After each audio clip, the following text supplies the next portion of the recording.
you produce good work and it's self-published, that says a lot about you. That book is good. And the title of it is still something that's like, because in my mind it comes with other things. Learning to unlearn that. Dang, you just gave me 5 minutes. How disrespectful are you? It's like, no, but at the same time, it's like, nah, like he's with you all the time, and that's what I think I'm learning now as an adult, where it's like, okay, just invite him in your space wherever you're at. He's with you 24. I'm like, oh my God, I'm so guilty. I'm so guilty of this. And I'm actually like screaming it. Like it's on my shirt. I'm talking about it all the time. I was starting all of my speaking engagements with that creed. It's in community that you experience growth. So if you're not going to gather amongst men, then reading, especially from other male perspectives, I think is powerful.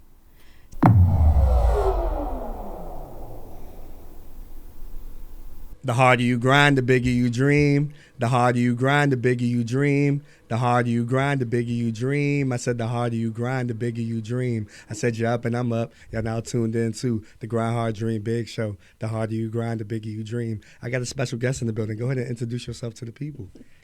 I love that. The harder you grind, the bigger you dream. Yes. Excited to be here. Thank you for inviting me, Jason. I'm Linnita Hosten. And, I love God. I'm a big sister. I travel the country as a professional speaker. I'm a licensed minister. I'm a public speaking coach, multi-book author, TEDx speaker. I mean, there's a lot of things. So. Too many titles already. Like, oh my goodness. You just named like 8 different things. Yeah. Okay, so like, I guess the childhood and like how you came up, like where you were born and raised. Mm-hmm. I was born and raised in Prince George's County, Maryland. I grew up in the Prince George's County public school system, in Landover specifically. And you know, when your parents work hard, they do what they can so that you get better opportunities, and that we were able to move over to Upper Marlboro, which was like the upper echelon for Black middle class. My parents built their first house. They were first in my family to do that. And one of the things I'm really proud about my mom and dad is they didn't come from much, and they had exceptional work ethic, and my sister and I inherited that. For sure. So like in school and things like that, like did you have any hobbies, things that you like to do? Well, there were things that I liked to do, and there were things I wanted to do, but I couldn't. I didn't have a ride home from school, and not because we didn't have a car, but my parents weren't able to pick me up. So there were a lot of activities. I would have loved to have been on the dance team, majorette, but you have to go to practice. So I wasn't able to do those kinds of things, but I did do the things that could be done in school. I was on the journalism club. It was a class, and I was also on my school's, we call it the news channel. I forgot what it's called, but we had like our own TV station essentially. And I was one of the producers of the show. So I wasn't talent. I was the one behind advising the camera and the talent. And those are kind of like the things that I love to do. And I also worked.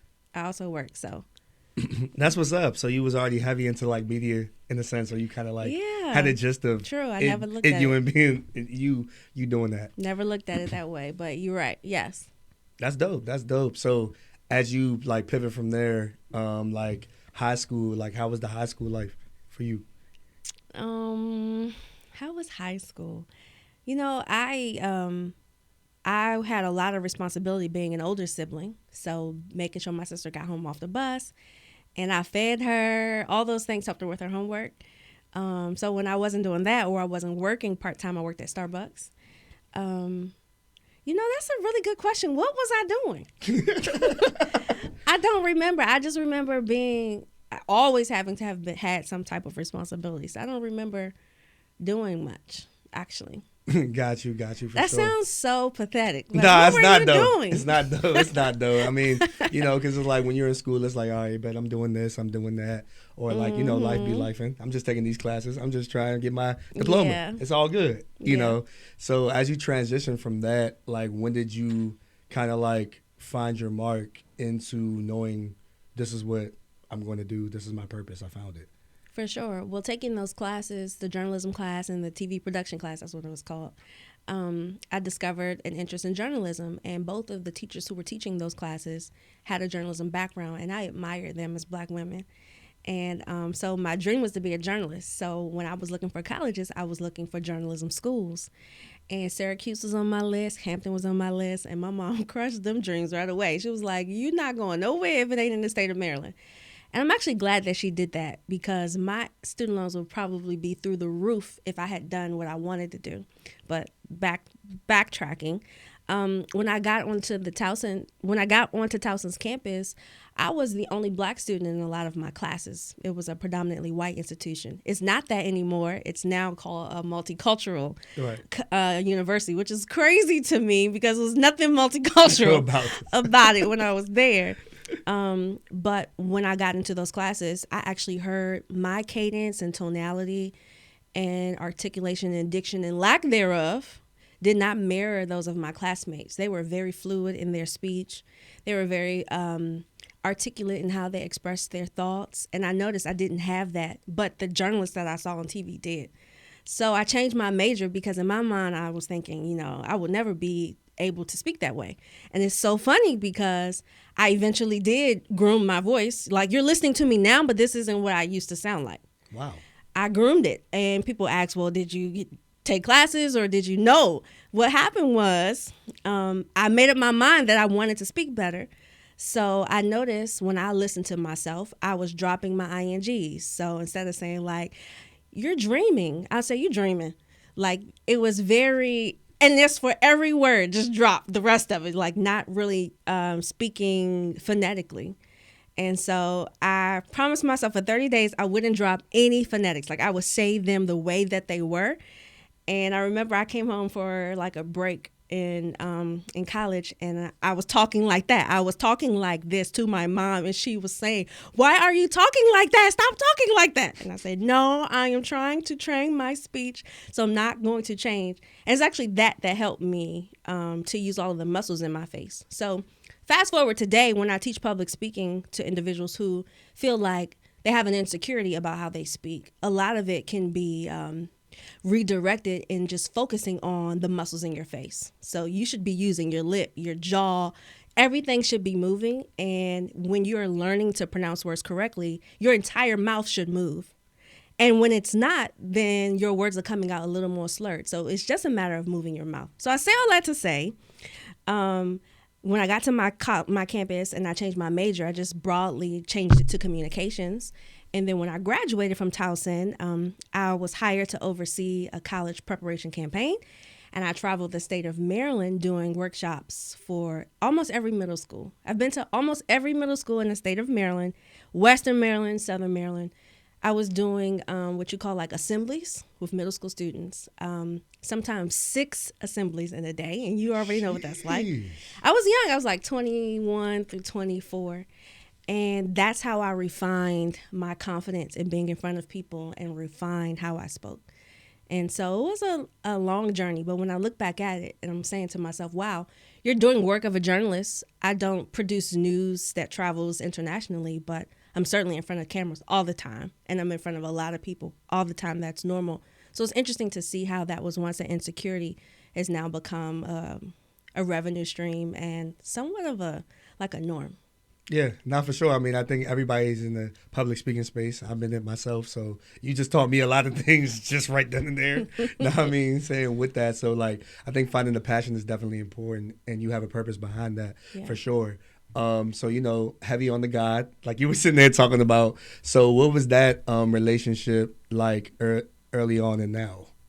It's so funny when I was in college and they had like a Christian club, and I would always wonder to myself, like, they don't want to go to parties? We would be going to parties, passing them by. They were doing Bible study and things like that. And I'm like, But I never was drawn to having maybe like a desire for God until I had one of my first serious breakups. That was right after I graduated college. So I came to Christ as an adult.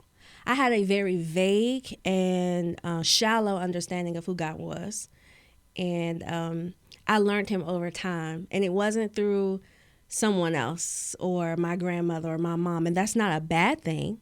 But I got to know him for myself. Yeah. In my like mid-20s. That's fire. I think as a child, for me, I've always knew of him, but I feel like as an adult, I'm getting closer to him. Yeah. And that's just literally finding him for yourself. Yep. Right. And through, I agree with that. Those encounters and things like that. Like for me, I think it's just feeling his presence. Yep. Really like talking to him, communicating, not just trying to be in routine with God. Which is so easy to do. Yeah, it's easy because it's like, all right, you wake up in the morning, thank God for this, thank God for that. Then it's like, okay, my work day. It's like, hold up, bro. Like, dang, you just gave me 5 minutes. How disrespectful are you? It's like, nah, but at the same time, it's like, nah, like he's with you all the time. And that's what I think I'm learning now as an adult, where it's like, okay, just invite him in your space. Wherever you're at, he's with you 24/7. Yeah.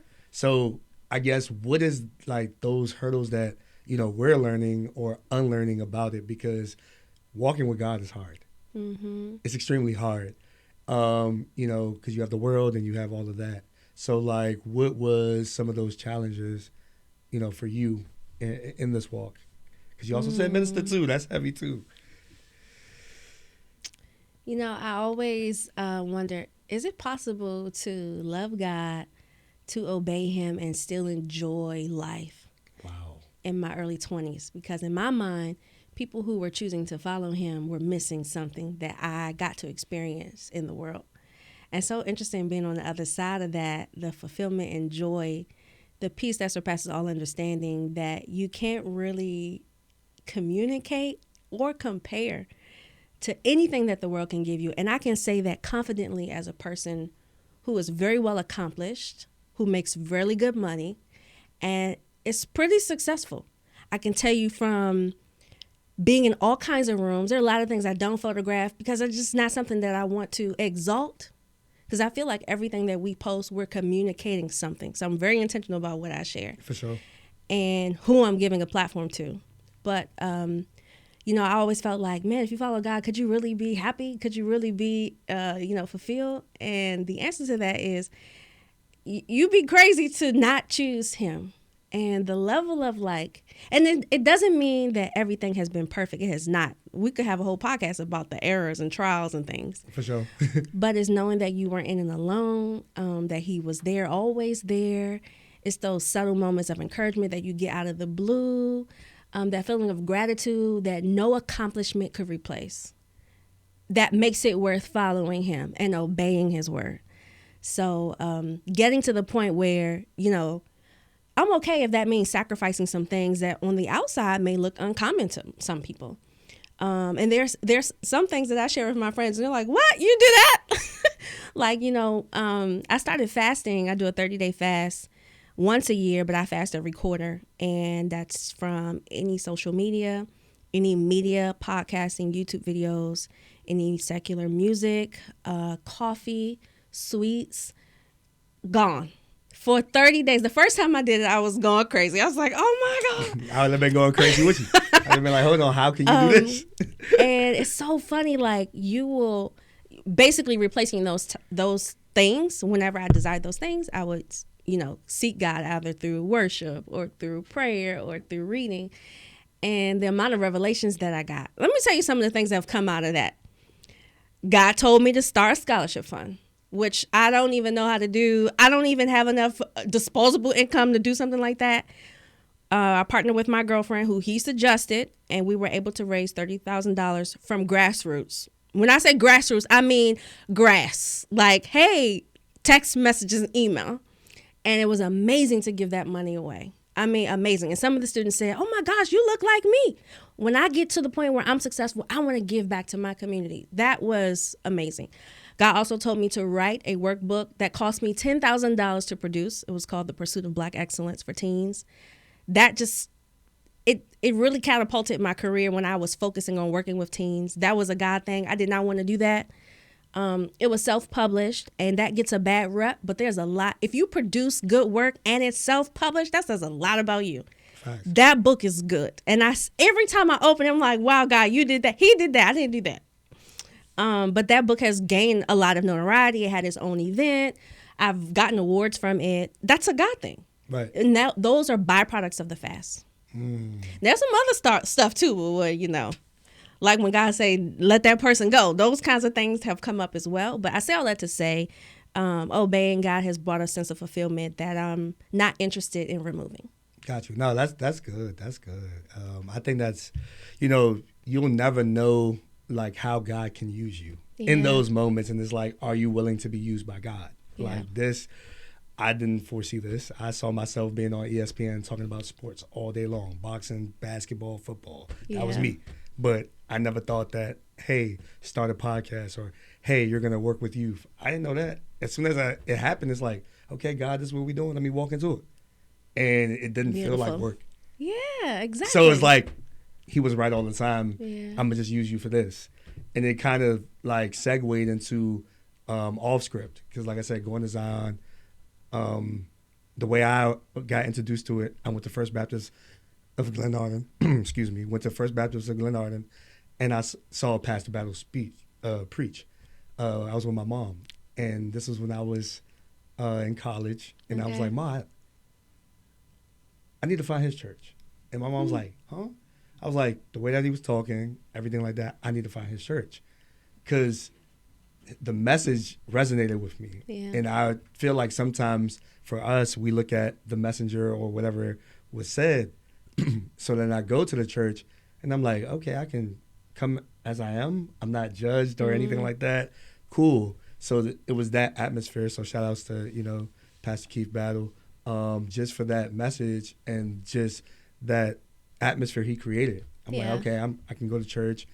I don't have to be there all day long, X, Y, Z, things like that. Because I ain't going to lie, the churches I went to before that, it was like a long, long time. And I'm like, okay. But I didn't leave full in those spaces. I felt like I got something, but okay, what can I really hold on to that's tangible?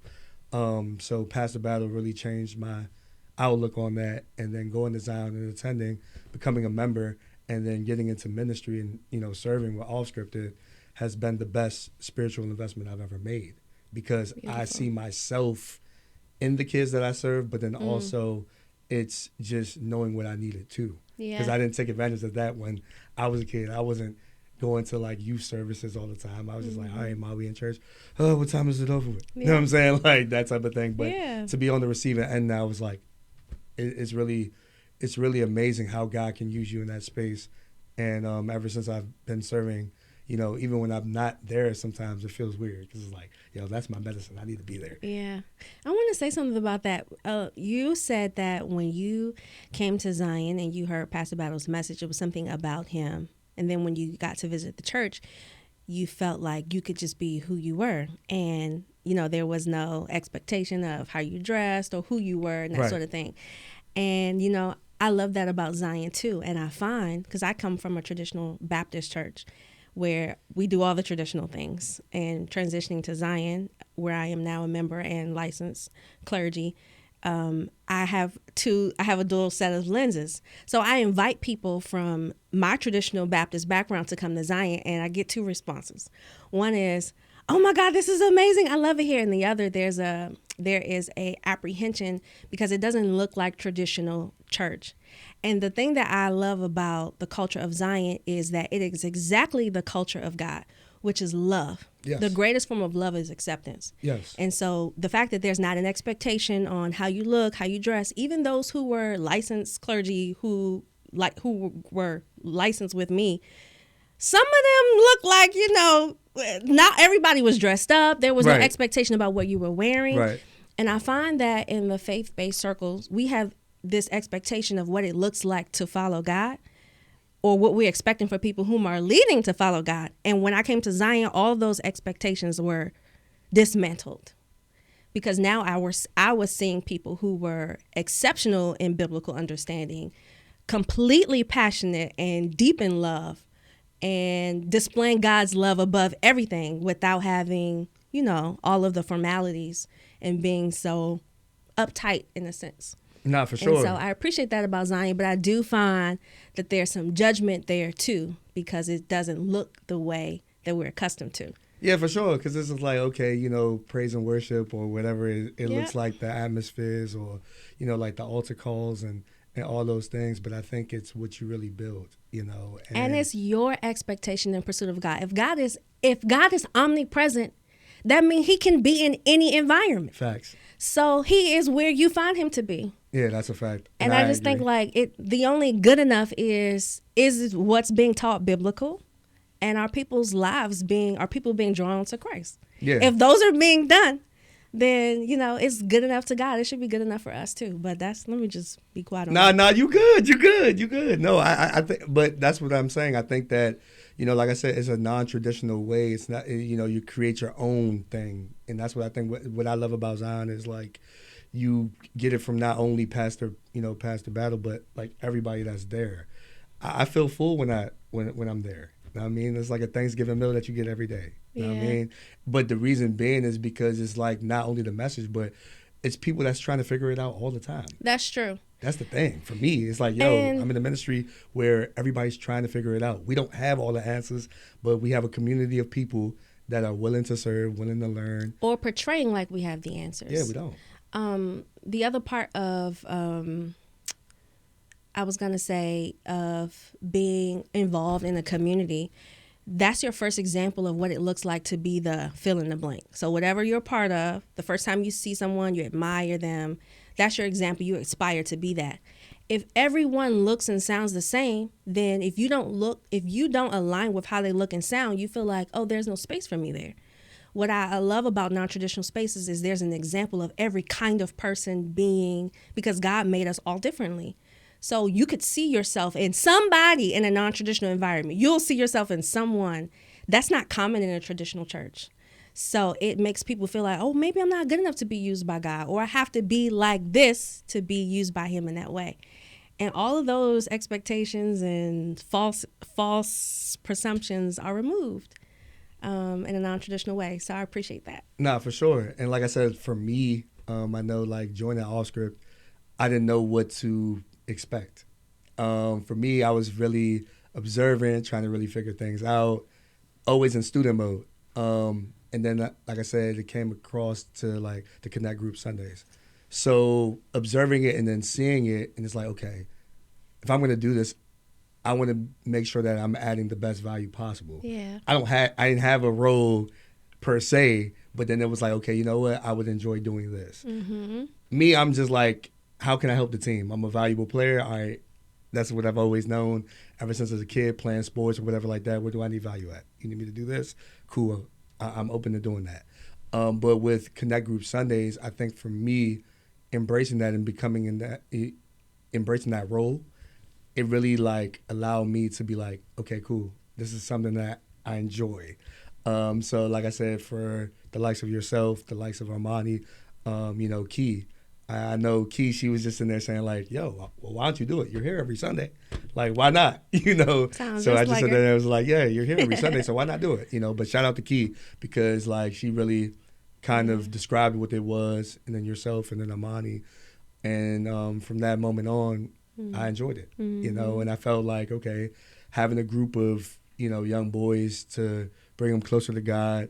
What I realized once I started sharing my experiences and being vulnerable, they were like, yo, okay, dang, I ain't really know you was going through that, Mr. Jason, like, dang. Yeah. But that really allowed that connectiveness, and then for them to really like buy into who I was. But I just knew that I was that mirror between God and the world. So I embraced that, and from that moment on, I've enjoyed it. And Good I stuff. think it was really dope. Good stuff. Yeah. And I think that is cool, and I think that every role is significant, in the ministry, but I think that that's a vital piece, and you have to be a special individual to do that. So I commend you for taking the leadership of that, and like I said, aligning the people that have the right intentions and the heart posture, because I think serving, I think the thing that's not talked about the most is the heart posture part. Is your heart in the right place? Yeah. Are we coming through knowing that it's a selfless act? Mm-hmm. It's not about just us. Yeah, we're here, and yeah, we could congregate amongst each other, but okay, it's about these kids. It's about who we serve. Yeah. How can we be 100%? Yeah. Yeah. So how does that look like for you with all these titles and everything? Like, it's a lot. So how do you kind of like juggle? I don't think of them as titles. I just think of them as gifts. These are not things that I ever wanted to do. Like, I never set out and said, oh, I want to write a book. I never set out and said, I want to talk on the world. I want the world to know my name. I never said that. I never said I wanted to be a minister. I still am learning to accept that title and the responsibility, while I feel the connectedness to doing ministry, but the title of it is still something that's like, because in my mind it comes with other things. Learning to unlearn that. So yeah, to answer your question, I see them as gifts. I don't see them as titles. And I'm always reminded that whatever we do unto the Lord. I don't do it to say, oh, you know what, I want them to say I did a good job. And a lot of that does have to do with your heart. And which is why a lot of times when in the Bible, when let's just say Daniel, for example, whenever he was facing a major decision or something he needed wisdom on, he would seek God through prayer and fasting. And I didn't know I was practicing that to get those things, but as a result of having quarterly fasting as like a principle of mine, that allows me to get my heart back in alignment with God's vision for me versus what do you want to do and what's happening, who wants this done from you. So that's how I'm able to remove the title and just see it as a gift. So the opportunity is a gift. All of the awards and accolades, they are gifts. And at any time they can be taken away. I am very clear about that. And so, and I've also seen that done to other people. And I think that, I don't want to be humbled by God unnecessarily. It's going to happen anyway. But, I just try to be grateful for what I have and leave it at that. And you may notice about me, I don't talk about those things when we're at church. No. It's separate. And maybe that's something that I'm working through, but I just feel like I compartmentalize it. So when I'm in business grind mode and I'm like usually July, August, I'm usually touring. That's different. Then on Sunday, I'm in servant mode. Like What happened on the road, I'm not mentioning that. I'm really there helping other people have an encounter with God. So I try to look at it in segments, if that makes sense. And since I'm dating, I take off that, I'm technically am a strong Black woman who is independent. But when I'm dating, Leonard and I have a very healthy relationship. I remove that. That's not necessary because he's created a safe space, and I don't feel like I have to be that. I allow him to lead. So I've been able to segment those things, but that came with a lot of learning, but that was not natural. These are things I learned over time. No, that's good. And I think that you really helped me there by separating that, because I think sometimes we feel like, okay, in certain spaces we have to share everything, but then it's no, you could keep things confidential. It's you and God talked about it. It's cool. Just leave it there. And then understanding that, as well, serving mode and things like that. So now you just helped me a lot with that. God will give you the time to share. The Bible says at the appointed time, he will elevate you. There's no need for you to kind of do it on your own. He will do it. My whole life is that. Right. I never asked for none of those things. He just did it. So that's also probably a reason why I don't talk about it, because he'll just do it. So now there's a fine line between brand awareness and building credibility and having thought leadership. I feel like you can do those things without being, overly boisterous or making the focus about ourselves. I think that can be done. Right. Yeah, for sure. And I think for me, a lot of people be like, bro, you do a lot of work. You work with all these, you work with the kids. You do all this stuff. You do great work, but by the way. You just remain humble. And I said, it's just being in humble and student mode, because I'm always learning. Yeah. I don't have all the answers. Sure, that may be a success. What could be big to you guys may be not necessarily small to me, but it's okay, it's exceptional or whatever like that. But I'm not too big. I'm not too low. I'm right there in the middle, because I always look at how I can get better. Yeah, for sure. But I don't want to be a perfectionist. And that's the thing sometimes where it's just you got imposter syndrome and all this other stuff. I just wanted to look like this. But sometimes it's nah, God will take that little picture and it'll make it big.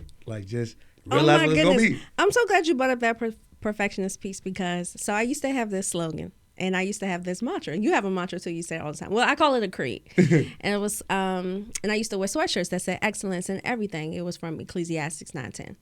And I had this creed, which is dope, by the way. Do I remember it?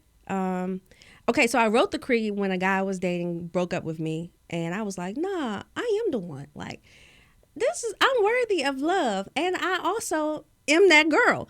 So I pulled out my journal and I started writing, I am excellence, my mind is excellence, I'm capable of excellence, I will achieve my highest goals and desires with excellence, I have a genius that solely produces excellence, I'm committed to developing that genius with excellence because I only represent excellence in everything, every time. And I was reading, like, fast forward 2 years, I created a whole, like, people started associating me with the word excellence. They still do, but I don't use it anymore. And I remember reading something around how the pursuit of excellence is associated with perfectionism. And then I started thinking about other areas of my life where perfectionism shows up. And I'm like, oh my God, I'm so guilty. I'm so guilty of this. And I'm actually like screaming it. Like it's on my shirt. I'm talking about it all the time. I was starting all of my speaking engagements with that creed, and I just stopped doing that. And while excellence is still the highest quality of effort, that's how I would define it. The pursuit of, I guess, what's being defined as excellence should be more so the thing. Like, am I saying I am excellence, or am I saying, the desires that I have and the goals that I have, I want to associate my effort with going at them at the highest quality of effort. It just became a little convoluted between, was I uplifting myself or was I uplifting how God uses me? So I just stopped using it altogether. But perfectionism it could be a very quiet enemy. Nah, for sure. And I think that's the thing, right? Because a lot of, and I think that's another thing that's like heavy also in the church as well, or just in life in general. Like a lot of the expectations others may have of us is like, oh yeah. But then it's like, do you want to please people or do you want to please God? Like, what would God do in this situation? And that's what, we have to tell ourselves as well as believers. It's like, okay, people will let you down, but God won't. Like, God will, put you in the fire, but he'll get you out of it. You know what I'm saying? So it's like, where do you put your faith at? What does that look like? So you have to build those muscles over time. And that's the thing. So like for me, I always tell myself that, like I said, like affirmations and things like that, like Ephesians has been a book that I've really heavily been in because it just builds the character. And right now I'm reading a book that's called No Man is an Island. Okay. So it's really helping fine-tune like purpose and spirituality and things like that as well. And it's talking about like discipline. That was I'm still reading that book now. And the book that I had finished was like The Way of the Superior Man. Oh yeah, that's a good really book. Great book. Yeah. I would like to see more men and women, but particularly I would like to see more men read because, let me give a little caveat here. Some men have this notion that being in community, and these are not the words that they would use. I'm going to clean it up. Got you. Being in community exposes my inadequacies in the areas that I'm not confident in. If I'm not comfortable being vulnerable, then being in a community is definitely not the thing for me. But it's in community that you experience growth. So if you're not going to gather amongst men, then reading, especially from other male perspectives, I think is powerful. So it gives you a sense of community through reading. But I do think I would like to see more men read. No, for sure. I mean, like I said, I'm in a book club, so that's one. Two, men's ministry as on as well. Yeah, I heard y'all been over there doing some fire stuff. I love it. Fire. Yeah. Definitely challenging and rigorous, but necessary. I feel like to prepare yourself, to be, the husband that you want to be, or, like I said, the father that you want to be in the ideal Christian way. Because I think, we get perspective from different things and for sure influence from different things, but it's like, okay, is this healthy? Oh no, this may not be healthy. So now you have to unlearn that. X, y, I know, and you can learn. I feel like learning is expedited in community if you are like willing to accept the relationship. And I say that because I experienced it firsthand. This is what when people say this changed my life, I try not to use those cliche phrases because they don't always convey the depth of the meaning you're really trying to convey. Okay. But this community did change my life. And it was a discipleship program at First Baptist Church of Glenarden. It's called DDS, Divine Sisters, Discipleship for Sisters, I think. It was 9 months, and you can only miss like 3 or 4 classes, or you'd have to start the 9-month period over again, which is a serious commitment, especially for someone who has multiple obligations. And I was a little apprehensive about would I be able to make the commitment, but I did. And it's from that community that I developed an appetite for reading God's word. I had an appetite for going to church and listening to gospel music, going to a gospel concert, but not learning his word for myself. I had an appetite for preaching. I didn't have an appetite for reading. And I also was not in environments that were encouraging reading and scripture memorization. That was happening through that discipleship program. And while scripture memorization on the outside sounds like, okay, it's not a big deal. It is a big deal when you're going through, or someone you know is going through. You don't have the words to comfort them, but God's words are always comforting. And, that program changed my life in terms of sisterhood, biblical understanding, and practical principles. Fasting too. And it's a powerful way of community. And so I'm a big advocate of discipleship. Yeah.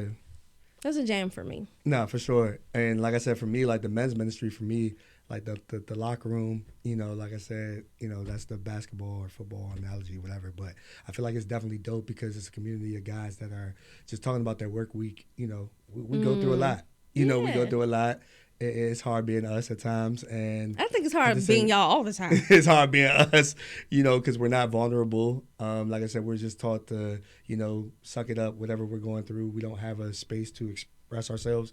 But, it gets real there. And for me, what I've learned a lot is like, I'm not alone. I mean, of course, your feelings are your feelings, but they don't have to sit there. You can express them, but it's not factual. Like, who says that?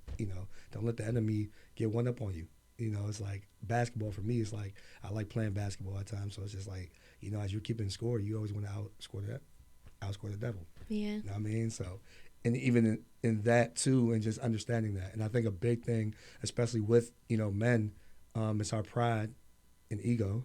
And of course, like our lustful desires. And lust doesn't necessarily mean, female. It could be lust for anything, True. So understanding that and just like, how do you control that? And those are the things that we have to realize. Those are our vices. Pastor Battle had said something about that as far as controlling your vices. Yeah. It's important to do that because if you don't, it's going to show up in everything you do. Okay, pause for the cause. I have to shout out my man. Let me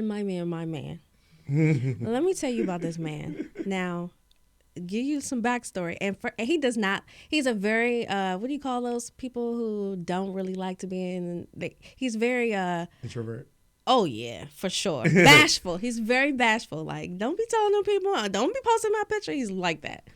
But the character of this man, okay, so short story. When we went on our first date, that was my first time meeting him, we were introduced by a mutual friend we went to high school with. Him and I went to high school, but I don't remember him. I never saw him in my life, and vice versa.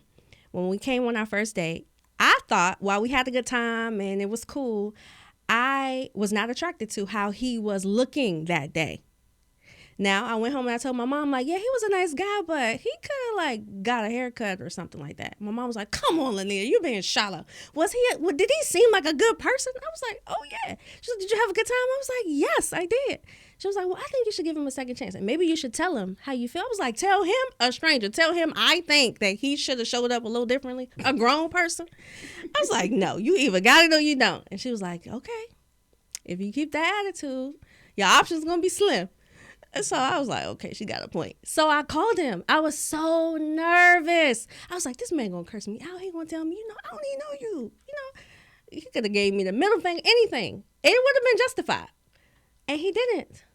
I literally called him and I was like, hey, he was like, because he thought we were about to set up a second date. So I just kind of wanted to clear the air first before we be seen in public again.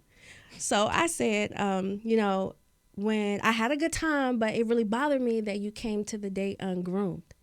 And it was quiet. And I was like, oh, man, that's why I'm single, man. And then he was like, what do you mean by ungroomed? He said it just like that. I was like, well, I just felt like maybe your hair could have been, like, cut. Maybe you could have, like, brushed your facial hair. And then he was quiet again. And then he was like, I see what you mean. He was like, I did get a haircut on Wednesday, but I could fix that up. Does that mean I can't see you again? And I was like, dang, that sounds so shallow. If I say, yeah, that means you can't see me again. So I was like, no, we can still. He was like, don't worry about it.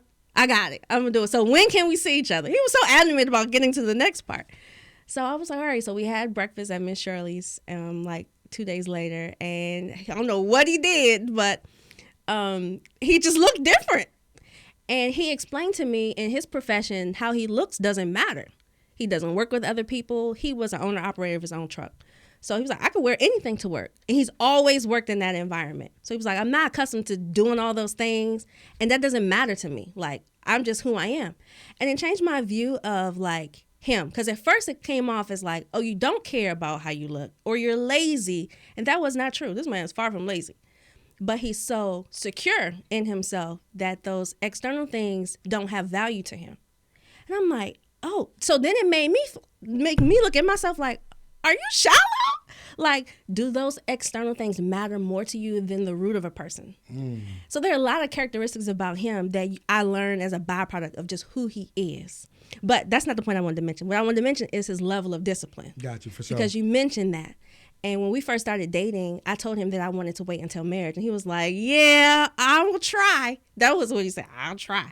And then it wasn't until, this is why community is so important, our youth pastor, Pastor Randy, asked me, he was like, I love you like you my family. So whomever connected to you connected to me. So I need to meet him. And he encouraged Leonard to like really do it God's way. And it was that conversation that changed his perspective.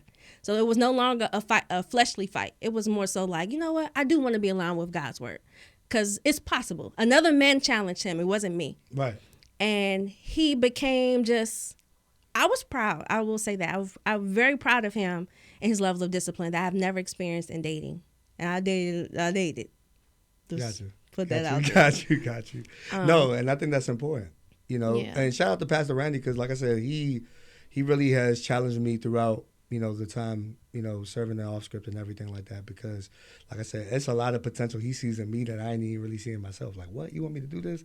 You're the person for it. Exactly. And you got that out of community. Yeah, I did. The thing that people were running from. Yeah. Because community comes with accountability. People ain't ready for that. Yeah. That's the only way you're really going to grow and up level. Yeah. And so I salute you for being willing to, like, be okay with being vulnerable. Yeah, it was. And like I said, I didn't become better with that until I put myself around community. I had to learn that, like, okay, and it's like, for the guys out there, I ain't gonna lie, man, there's nothing wrong with being a gentleman. Like, really. I know that there's, like, scarcity now in our world, but it's like, there's nothing wrong with being a gentleman. There's nothing wrong with asking permission and how, someone feels and just understanding that. But I think the biggest thing is, like, listening to understand as opposed to reply. You don't have to be as combative. Understanding where the person is and meeting where they are. For sure. And, I'm just telling you all my business. Last thing I'm sharing, and that's it. When we went on our third date, now I've been dating for some time, obviously, and I've never had the level of contentment in the person I was dating to say, I feel confident that this person will walk in alignment to God's vision for a life in unity and could accept me for who I am. Not because aligning with me makes you look a certain way or aligning with me gives you an advantage or however, because I've encountered all those scenarios. But the first time I realized this man is actually with you because he likes you. Right. We were on our third date and we were at Dave & Buster's and we had been there. We went to the movies, went to Dave & Buster's. We had been hanging out for maybe like 4 hours.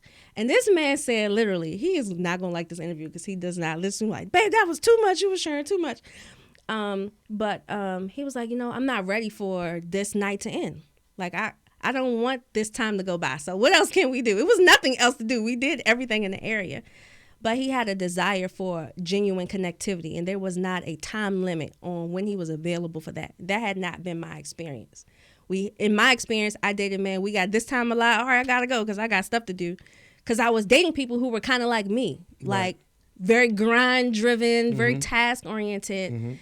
And, I think that it really forces you to sit down and be present with just who you are, not what you are becoming or achieving, but just who you are in the most purest fashion.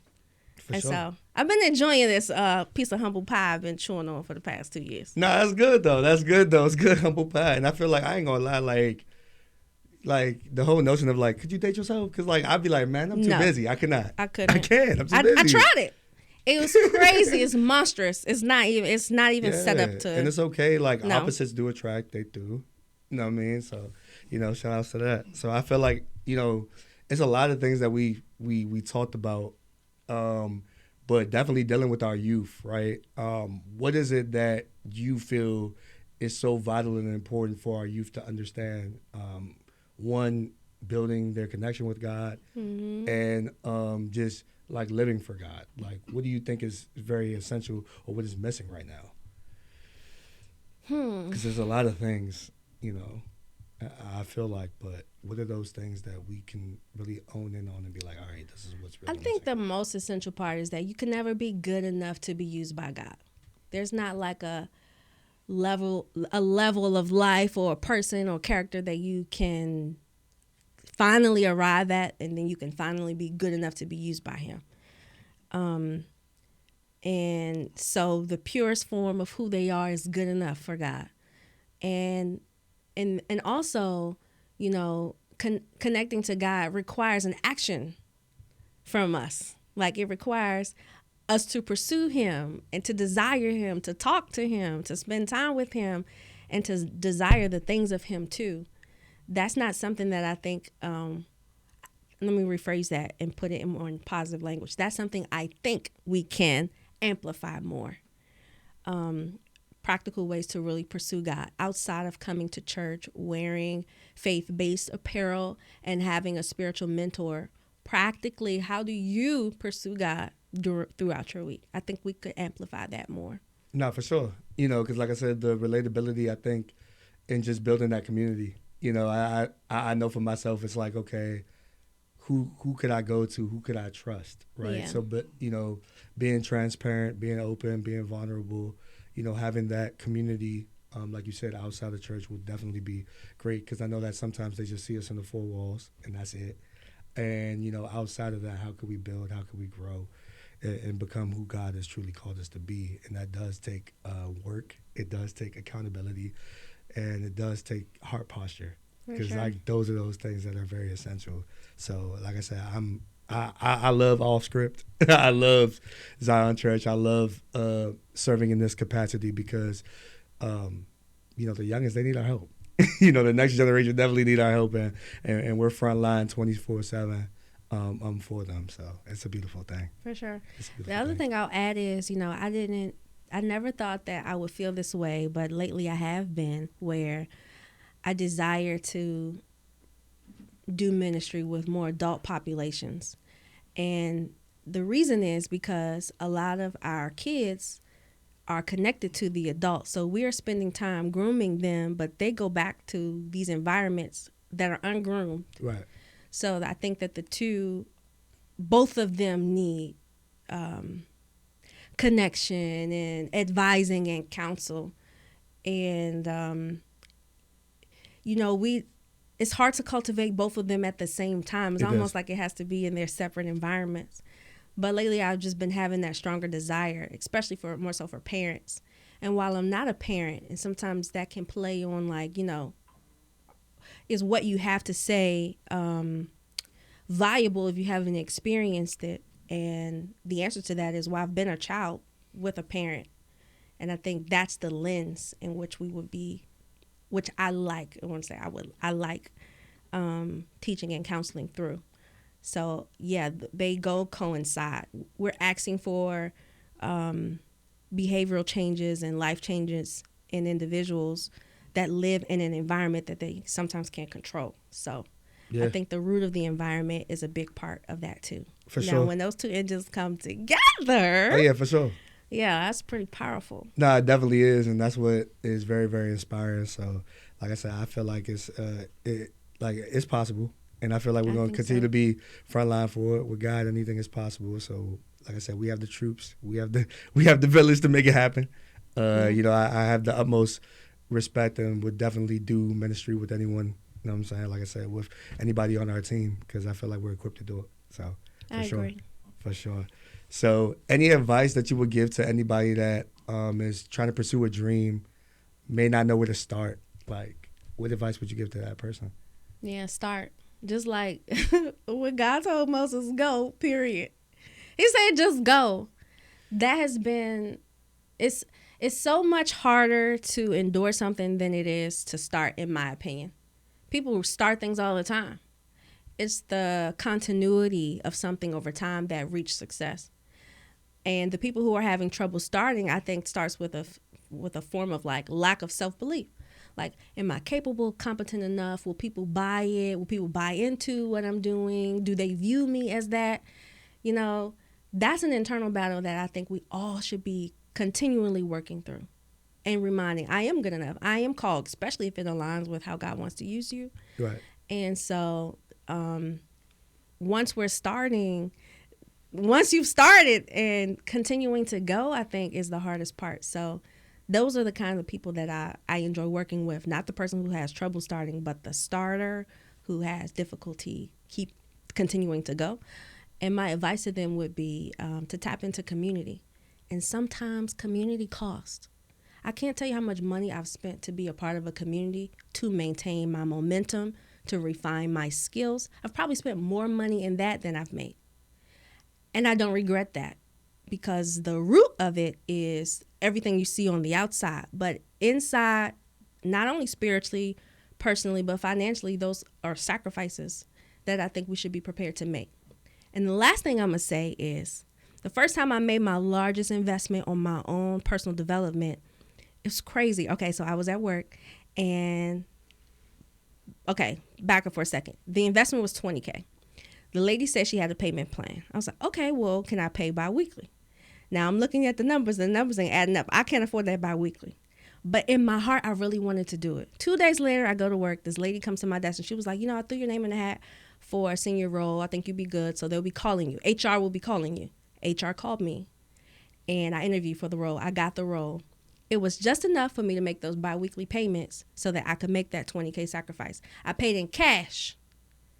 God paid in cash. He opened doors for it to happen in cash. And after that, I always said, when I want something, ask him for it. So instead of being sticker shock, say, God, I really want to do this thing. If it's in your will, make it happen for me. And let him do it. Because when he start making them kind of investments, you don't have room to show up and shrink. You're like, okay, I got to finish it. I got to do it because he opened those doors. And it's just a way of being a good steward over what he's blessed you with. Right, for sure. And so, yeah, that would be my advice to the person. Like, don't be sticker shocked. Ask God in prayer and let him be. We say he's Jehovah Jireh. Well, then ask him. Yeah. Nah, I think that's big too. Like, the best investment that you're going to make is the one in yourself. Yep. You've invested in a lot of people, situations, whatever like that. Invest in yourself. And then, like I said, bet on yourself. Like, build that confidence and know that, regardless, you can start today, whenever you want to start. Just start. But at the same time, like I said, just know throughout the ups and downs, the roller coaster of life, just have your seatbelt on and enjoy the ride, regardless of how it look. That's what I say for sure. Well, I enjoyed this conversation. This was powerful. This was like the soul food that you needed, but you never sat there and actually had to take. You know what I'm saying? Or actually wanted to eat. That's how I looked at this conversation. It was really, really good. So I appreciate that. This is actually the first time I got to share my faith on a public platform. It's usually about business and entrepreneurship. Nah. But I got to talk about everything today. For sure. So I appreciate that. Thank you. For sure. So like I said, it's big things in 2025. I know that we're going to, God is going to just continue to ordain our steps, and we're just going to keep walking. So like I said, I appreciate you. I'm rooting for you in every facet of your life. And likewise, we're going to keep doing what we got to do, for sure. And the harder you grind, the bigger you dream. The harder you grind, the bigger you dream. The harder you grind, the bigger you dream. I said the harder you grind, the bigger you dream. And we out.